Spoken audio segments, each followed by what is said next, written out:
Next exercise we're going to do today is the clean and press, kettlebell clean and press. Now this is a great exercise, works pretty much the majority of the body, but primarily of course your quadriceps, your glutes, your hamstrings for the drive upward, the shoulders and the back for pulling the bell up, and then of course for the clean, the anterior and medial deltoids as well as the triceps are used as well. So it's pretty much a whole body movement, and of course as with most kettlebell exercises, the torso or transverse abdominal muscles and erector spinae help to support the body during the exercise. And this one's very important to have good form, otherwise it's a higher risk of injury. So the movement itself, we're going to stand up like the same as we did with the kettlebell swing. We can start with a nice neutral spine, flat spine, not rounded when we're picking up the bell.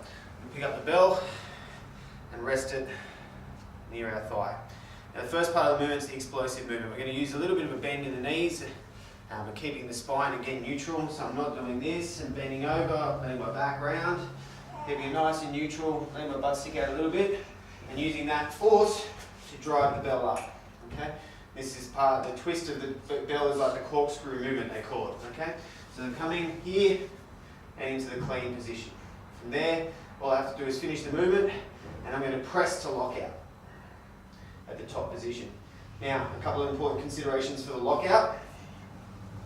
One, when I've got the bell in the top position, I don't want my arm to be too far forward. It puts a lot of stress on the wrong parts of the muscles. The lockout should be here with my shoulder back and straight, and my triceps fully extended, and lock out at the elbow.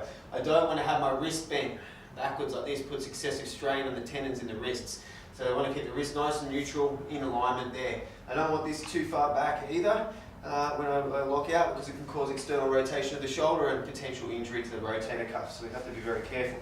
So again, I'm going to bend down and pick up the bell as I do with a kettlebell swing, except with one hand instead of two.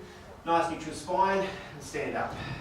Now first, it's good to get a nice motion on the swing. Right? That's the corkscrew. You can let it come back down to the bottom.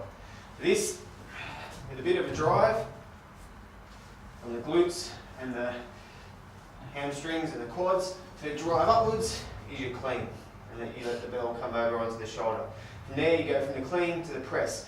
Hold the torso muscles tight the whole time. Spine, erector spinae and abdominals, and drive up to the lockout position. Notice how my wrist is nice and neutral, bell sitting on the back of my arm, and here in a nice straight position. I'm not holding the bell forward, which can cause a lot of strain, and I'm definitely not holding the bell backwards, which can externally rotate my shoulder.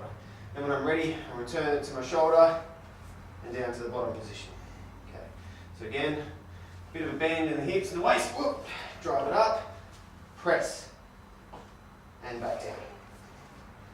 And when I'm ready, put the bell down, again neutral spine, and I've completed the exercise. I'm going to do a couple of repetitions from the front and a couple of repetitions from the side so you can see the differences and the motion.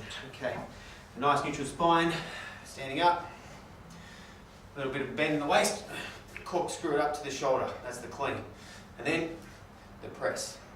Now, there's two ways to look at doing the press as well. One, I can use a bit of a bend in the legs to help with the drive and the start of the motion and push it up, or I can do a static press where I'm keeping my legs neutral, no bounce out of the bottom position, and just driving up with the shoulder only. It's entirely up to you which variation you use. It depends whether you want to use whole body motion, whether you prefer to more isolate the arm and the shoulder, anterior and medial deltoids for the press part of the motion. So again, a bit of a bend, driving up, and then up to the top position. The bell go down, driving up, press, and down. When I'm finished, put the bell down, nice neutral spine, and step away. Now with this exercise, it's important to start with a lighter weight. For this was 12 kilos for myself, but if you're new to the exercise, it's worth starting with 6 or 8 kilos until the motion's perfect, and then you can up the weight when you get more confident with the movement. And that is your kettlebell clean and press.